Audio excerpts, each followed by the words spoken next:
It's another edition of Time About the Movies, and today we're taking a look at the two movies of May 20th, 2005. And I say only two movies, but let's be honest, there's only one real big movie on this show that we really need to talk about here. And then there's an interesting, not really sequel to the recent Exorcist The Beginning, but a different kind of movie compared to Exorcist The Beginning. But we'll get to that one a little bit. But before we do that, let's of course talk about the biggest new release of the weekend, and that is without a doubt Star Wars Episode 3, Revenge of the Sith.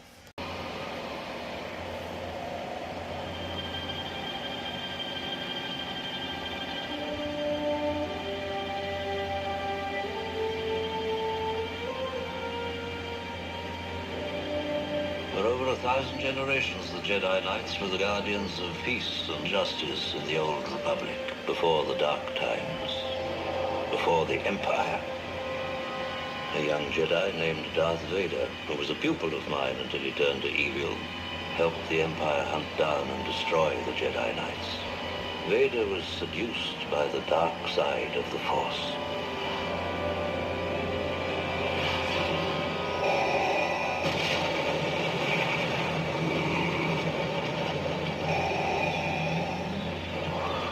Lord Vader. Yes, Master. Rise.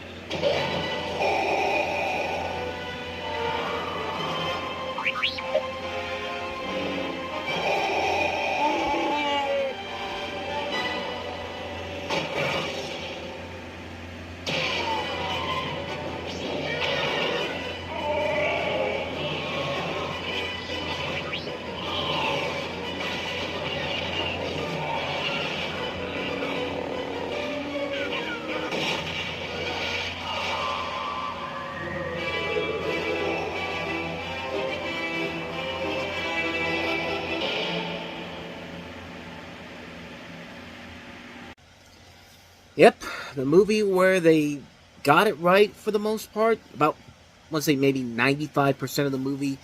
But we'll get to that 5% in a little bit. But let's talk about Star Wars Episode 3, Revenge of the Sith. The end of the prequel trilogy that began with The Phantom Menace and then was continued with Attack of the Clones.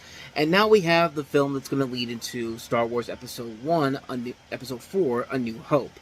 And in this movie, the film begins 3 years after the onset of the Clone Wars. The Jedi Knights have spread across the galaxy, leading a massive war against the Separatists. The Jedi Council dispatches Jedi Master Obi-Wan Kenobi to eliminate the notorious General Grievous, leader of the Separatist Army. Meanwhile, Jedi Knight Anakin Skywalker grows close to Palpatine, the Supreme Chancellor of the Galactic Republic, and unknown to the public, a Sith Lord known as Darth Sidious. Their deepening friendship threatens the Jedi Order, the Republic, and Anakin himself, and of course, you see in the trailer, Anakin, of course, will eventually become the one known as Darth Vader. So how does one describe a movie like Revenge of the Sith? Well, like I said, for one thing, it's easily the best of the three prequels George Lucas did. It still has a ton of problems, but yeah. This is the one that I think is the best overall of the prequel trilogy, bar none. This is the only prequel that actually is watchable for a good chunk of the running time, and it does serve as a good lead-up to the events that will lead into A New Hope. The transition of Anakin throughout the movie is surprisingly well done. That final image of him becoming Darth Vader tied down is incredibly impressive, and just, everything that they were building up to that moment, you really thought that they were going to stick the landing big time and have this incredible movie all the way through. And then this ruins it.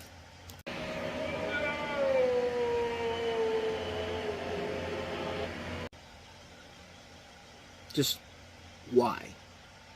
You were this close.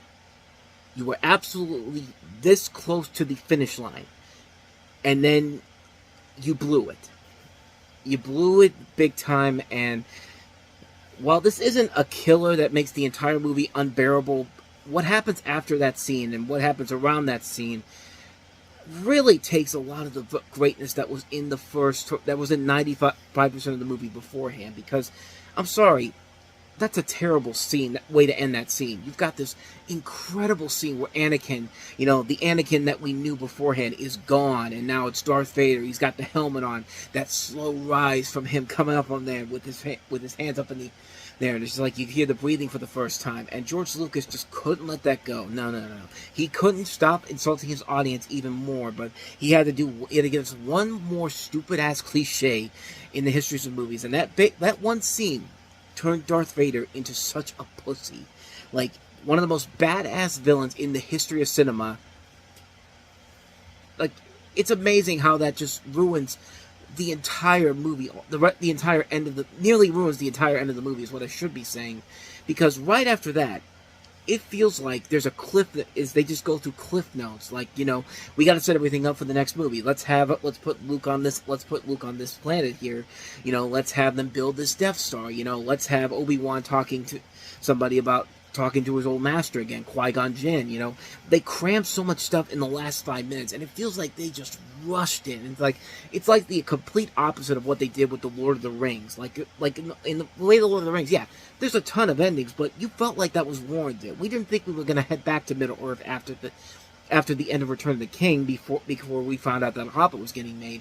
But here, it really just felt like they had to cram everything so they could get it all connected to the beginning of A New Hope. But the good news is, Rogue One came out, and Rogue One I think is a perfect in-between movie between Revenge of the Sith and A New Hope, because it does, in a full-length movie, what the end of Revenge of the Sith should do. It made Darth Vader into a badass once again, with that great hallway scene at the end of the movie, which was actually reshoots that I didn't even know about until well after I saw that movie. I thought that was really that was easily the best scene in that movie.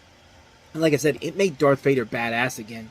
And of course, it leads into the beginning of A New Hope, where you see Princess Leia for the first time at what she'd eventually become in the beginning of A New Hope. And that movie, to me, is like the perfect in-between film for what the problems with Revenge of the Sith and what leads into A New Hope. I think that's the perfect movie to watch after you watch Revenge of the Sith, because it really does fix a lot of the problems that the last 5 minutes of Revenge of the Sith had, and leads it into the next movie, which is A New Hope. But really, if the movie had just ended with Darth Vader coming up from the thing for the first time and doing the breath, and then it just went straight to the credits, the movie would have been great. I think the movie would have been absolutely perfect all the way through.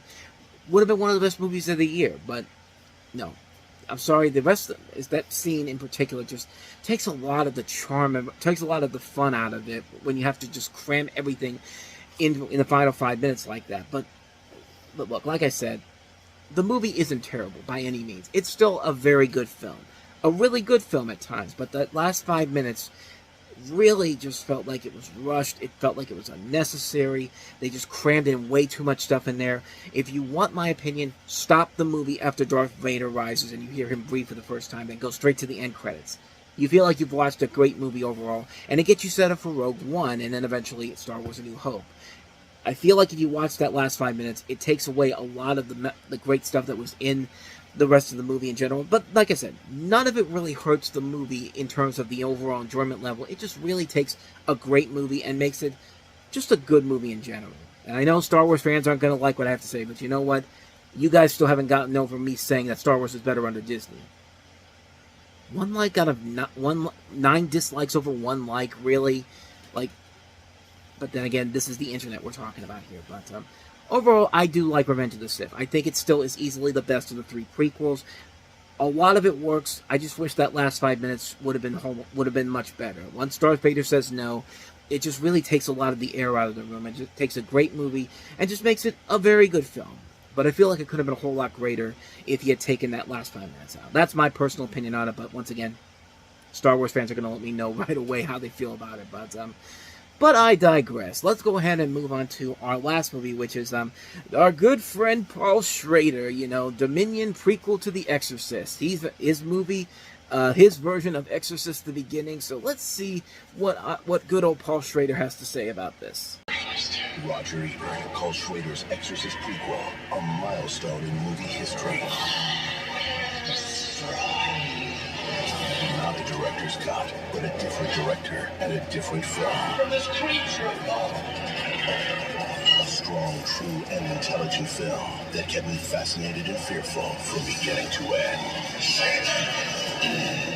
Dominion, prequel to The Exorcist, rated R, starts Friday, May 20th. So Lancaster Merc... Okay, I'm not going to do that voice throughout the entire video. If you don't know what I'm talking about, look for my Paul Schrader videos on YouTube with Grandpa Simpson typing on the typewriter. Because when Paul Schrader writes on social media, it's comedy gold. But in this movie, Stellan Skarsgård once again plays Lancaster Marin, who's an archaeologist by profession, but an ordained Roman Catholic priest who has lost his faith and abandons his vocation. He is haunted by what he was forced to do in his native Holland during World War II. The church he excavated in northern Kenya dates to the Byzantine period, but this puts its construction hundreds of years before Christianity was introduced to the area. The church was buried to the rooftop in sand, and as its structure is exposed, a madness slowly descends on the camp. The local tribesmen are prepared to go to war and demand that the church be buried. Soon 2 British soldiers are found dead, and their commanding officer, Major Granville, shoots an innocent civilian in cold blood. As fear descends upon everyone in the camp, it becomes apparent that a young disabled boy, Chechi, is possessed by the devil, forcing Marin to re-examine his own beliefs. And this film is very much... it's a very interesting film, to say the least, because it's a movie that, you know, it's very interesting because it was originally intended to be the official prequel to The Exorcist before it was essentially retooled into the Rennie Harlan film that came out the year before, which was not a well-received movie. And, they basically did it because the executives at Morgan Creek feared that the film was already completed, but it would be unsuccessful. Not to say The Exorcist at the Beginning was a successful film either, but yeah, Exorcist at the Beginning may have been the bigger financial hit, but nobody really remembers that movie because it wasn't that good. This is a film that people remember more as a more enjoyable film. I'm not going to say it's a good film or a bad film. It's just a much better film in general because you have a great director in Paul Schrader. And there are some good ideas here, but the movie itself is definitely very, very flawed. It's a film that has a lot of problems to it, but it at least has a better idea of what they were trying to do here, trying to do something that's very different compared to the other Exorcist movies in general. It doesn't work quite as much as I think they wanted it to, but it's a film that I think does work a lot better than The Exorcist the Beginning prequel did. Like, I feel like this is a film that could have easily been better well received if the film had come out. Like, Morgan Creek saying that this was going to be this would be unsuccessful, but Exorcist the Beginning would be more successful. Yeah, which I guess they were right. Financially, it was more successful. Critically, not so much. And again, this didn't really do that much better with critics. It has like a 20% more Rotten Tomatoes than Exorcist the Beginning did. But then again, Dominion has 30, Beginning had 10%. So that's really not saying a whole lot in general. But it's a good movie. It's a film that okay, I take that back. It's a better film. I won't say it's a good film. It has some good ideas to it, but it suffers from a lot of things. Cheap scares, not a lot of impressive visual effects. I mean, you see it in the trailer. Some of those scenes that are supposed to be terrifying, they're not really all that great in general. But there's a film that's at least trying to do something, at least something different compared to what Exorcist the Beginning was trying to do.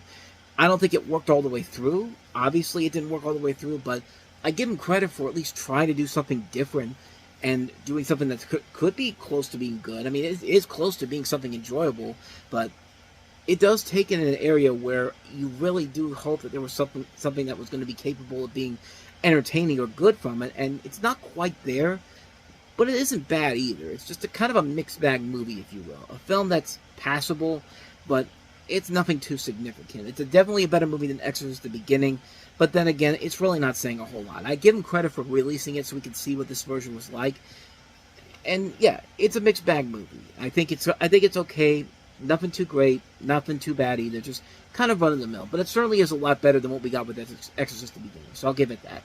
Paul Schrader's Dominion prequel to The Exorcist. And so with that said, we wrap up another edition of Time About the Movies. We'll wrap May up on the next episode by looking at Memorial Day weekend 2005 with 2 new movies, including DreamWorks Animation's latest film, Madagascar, and the star-studded remake of The Longest Yard with Adam Sandler, Chris Rock, Burt Reynolds, and James Cromwell. An R-rated, it's a PG-13 remake of an R-rated movie. Should be a bad idea, but you might be surprised with what I have to say about it. We'll take a look at both of those movies on tomorrow's show. But until then, thank you so much for watching, and if you want to see more videos like this, please hit the place on the next page, check out the previous episode, and also don't forget to hit the like and subscribe button if you want to see more videos like this on this channel. And coming up later on tonight, Time About the Movies Flashback takes you back to the weekend before Christmas, 1987, with a lot of movies to look at. Eddie Murphy Raw, Batteries Not Included, Overboard, Leonard Part 6, Broadcast News, Moonstruck, September, The Dead, Ironweed. That's like 9 movies to look at, so we have a lot of films to cover tonight, and that'll be coming up on Time About Movies Flashback in just a little bit, so stick around for that. We'll be right back.